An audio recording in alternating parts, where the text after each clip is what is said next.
नमस्कार मित्रों, इल्विन क्लासेस के यूट्यूब प्लेटफॉर्म पे आपका बहुत बहुत स्वागत है। मेरा नाम विवेक है। आप सभी को स्वतंत्रता दिवस की ढेर सारी शुभकामनाएं। आप लोग बहुत आगे बढ़े, देश का हमारा लोकतंत्रात्मक विकास ऐसे ही होता रहे। हमारी जो संसदीय व्यवस्था है, इस संसदीय व्यवस्था में रहते हुए हम अपने देश को विकास के हर संभव ऊंचाइयों पर ले चले, जहां पर विश्व में भारत की एक अलग पहचान बन सके। इन्हीं ढेर सारी शुभकामनाओं के साथ आप सभी को स्वतंत्रता दिवस की हार्दिक शुभकामनाएं, बधाई। आज के इस वीडियो सेशन में हम बात करेंगे कि जब हमारा देश 1947 में आज़ाद हुआ था, उस समय से लेकर यह जो 15 अगस्त 2024 में मनाया जा रहा है, लगभग यह हमारा 78वां स्वतंत्रता दिवस समारोह होगा। तो 78वें स्वतंत्रता समारोह दिवस में वह कौन कौन से ऐसे प्रधानमंत्री रहे जिन्होंने सर्वाधिक बार ध्वजारोहण करने का इनको अवसर और सौभाग्य प्राप्त हुआ। और इस सेशन में हम यह भी बात करेंगे कि झंडा फहराना, ध्वजारोहण करना, दोनों में क्या अंतर होता है। 15 अगस्त का जो ध्वजारोहण होता है उसमें और 26 जनवरी का जो ध्वजारोहण होता है उसमें, दोनों में क्या खास अंतर है, यह कब से परंपरा चली आ रही है। इन तमाम बेसिक मुद्दों पर आज हम लोग बात करेंगे और साथ ही साथ यह भी जानेंगे कि प्रथम प्रधानमंत्री से लेकर नरेंद्र दामोदर दास मोदी जी हैं, उन्होंने कितनी बार यह दिल्ली के लाल किले के प्राचीर से इन्होंने अपने तिरंगा को फहराया है। तो आइए वीडियो सेशन को प्रारंभ करते हैं। लाल किले पर अब तक किसने कितनी बार फहराया है तिरंगा? चाहे पंडित जवाहरलाल नेहरू हो, चाहे इंदिरा गांधी हो, चाहे अटल बिहारी वाजपेयी हो, चाहे राजीव गांधी हो, या हमारे नरेंद्र दामोदर दास मोदी हो, इन सब के बारे में हम जानने का प्रयास करेंगे कि सर्वाधिक बार किसने झंडा तोलन किया है, ध्वजारोहण किया है।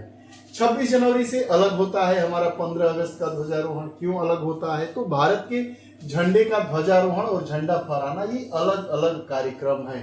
साधारण भाषा में हम कह देते हैं कि ध्वजारोहण और झंडा का फहराना दोनों एक ही है, लेकिन नहीं, यह दोनों अलग अलग बातें हैं। कैसे अलग बातें हैं, आइए इस पर भी बात कर देते हैं। ये दोनों कार्यक्रम 15 अगस्त अर्थात स्वतंत्रता दिवस और 26 जनवरी यानी गणतंत्र दिवस को आयोजित किया जाता है। ये दोनों आयोजन लाल किले की प्राचीर और राजपथ पर आयोजित होते हैं। 15 अगस्त यानी स्वतंत्रता दिवस को ध्वजारोहण होता है इसी दिन।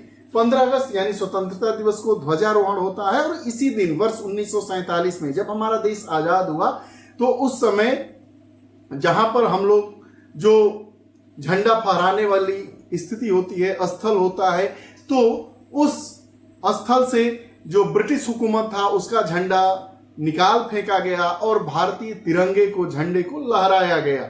यही अंतर होता है। और जब झंडे की वहां पर हमारा तिरंगा स्थापित कर दिया गया, तब से हम लोग झंडा फहराने की प्रक्रिया को अभी तक पालित करते हुए आए हैं। वही बात कर रहा है, 15 अगस्त यानी स्वतंत्रता दिवस को ध्वजारोहण होता है इसी दिन। साल 1947 में ब्रिटिश राज का झंडा भारत में नीचे उतारा गया था और देश का राष्ट्रीय ध्वज ऊपर चढ़ाया गया था।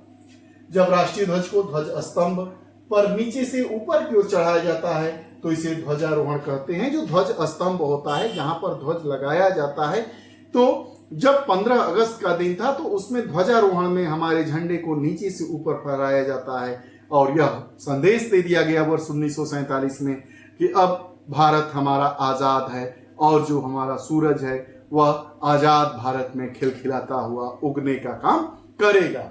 बहरहाल 26 जनवरी यानी गणतंत्र दिवस को झंडा फहराया जाता है, जो कि ध्वज स्तंभ पर पहले से ही ऊपर बंधा होता है, इसमें फूल पंखुड़ियां डाल देते हैं।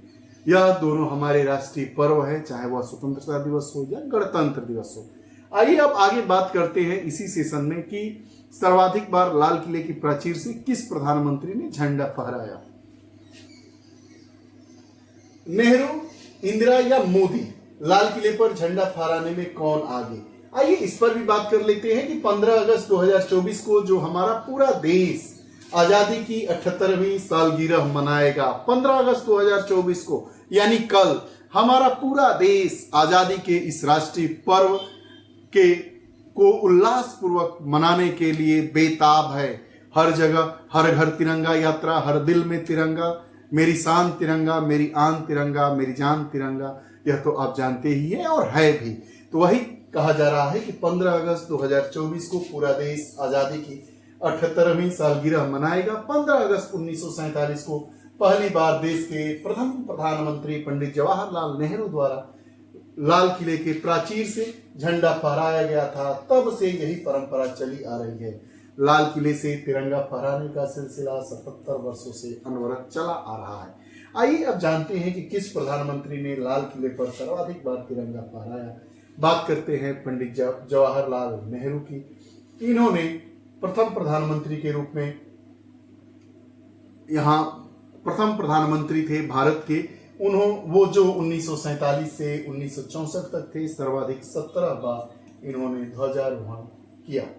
उसके बाद बात करते हैं इंदिरा गांधी की। इंदिरा गांधी प्रथम महिला प्रधानमंत्री थी जिन्होंने वर्ष 1966 से 77 तक, 1980 से 84 तक यह भारत की प्रधानमंत्री रही। भारत की प्रथम महिला प्रधानमंत्री होने का भी इनको गौरव प्राप्त है। आयरन लेडी के नाम से भी इनको जाना जाता है। इन्होंने 16 बार भारत के झंडे को फहराया। हमारे प्रधानमंत्री नरेंद्र मोदी की, ये 2014 से 2024 तक लगातार प्रधानमंत्री रहे हैं और 2024 में इनका तीसरा कार्यकाल प्रारंभ हो गया है। तो यह 11वीं बार 2024 को जो 15 अगस्त का हमारा राष्ट्रीय पर्व का आयोजन होने जा रहा है, स्वतंत्रता दिवस का आयोजन हो रहा है, उसमें अगर यह झंडा फहराएंगे तो यह 11वीं बार झंडा फहराएंगे।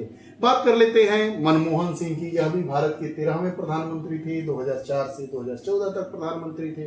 इन्होंने 10 बार लाल किले के प्राचीर से झंडा फहराया था। अटल बिहारी वाजपेयी की बात करते हैं। 1996 में 13 दिन के लिए प्रधानमंत्री बने, 1998 से 99 में 13 महीने के लिए बने और 1999 से 2004 तक के इन्होंने अपने कार्यकाल को पूरा किया। इन्होंने अपने कार्यकाल में लाल किले के प्राचीर से 6 बार झंडा फहराया। यह भी जानना जरूरी है कि जो 15 अगस्त का स्वतंत्रता दिवस का आयोजन होता है, हमारा राष्ट्रीय पर्व है, उस दिन जो झंडा ध्वजारोहण किया जाता है वह भारत के प्रधानमंत्री के द्वारा किया जाता है। राजीव गांधी भारत के पूर्व प्रधानमंत्री थे। इन्होंने 1984 से 1989 तक भारत के प्रधानमंत्री के रूप में अपनी सेवा दी। इन्होंने कुल 5 बार ध्वजारोहण किया। तो आज के इस पूरे वीडियो सेशन में हम यह जाने कि सर्वाधिक बार किसने लाल किले के प्राचीर से, किस प्रधानमंत्री ने ध्वजारोहण किया, किसने क्या किया। हमारे नरेंद्र मोदी ने कितनी बार ध्वजारोहण किया। 15 अगस्त 2024 को ध्वजारोहण करेंगे तो वह कौन सा ध्वजारोहण समारोह उनका होगा। ये पूरे सिस्टम को हमने जाना और यह भी हमने जाना कि 26 जनवरी और 15 अगस्त में जो झंडा फहराया जाता है, ध्वजारोहण किया जाता है, दोनों में फर्क क्या होता है। ये आप लोगों को हमारा वीडियो सेशन कैसा लगा। आप लोगों को पुनः एक बार स्वतंत्रता दिवस की ढेर सारी शुभकामनाएं, बधाइयां। आप स्वतंत्र रहिए, मस्त रहिए, अपने देश के लिए जीते मरते रहिए। इन्हीं ढेर सारी शुभकामनाओं के साथ बहुत बहुत धन्यवाद।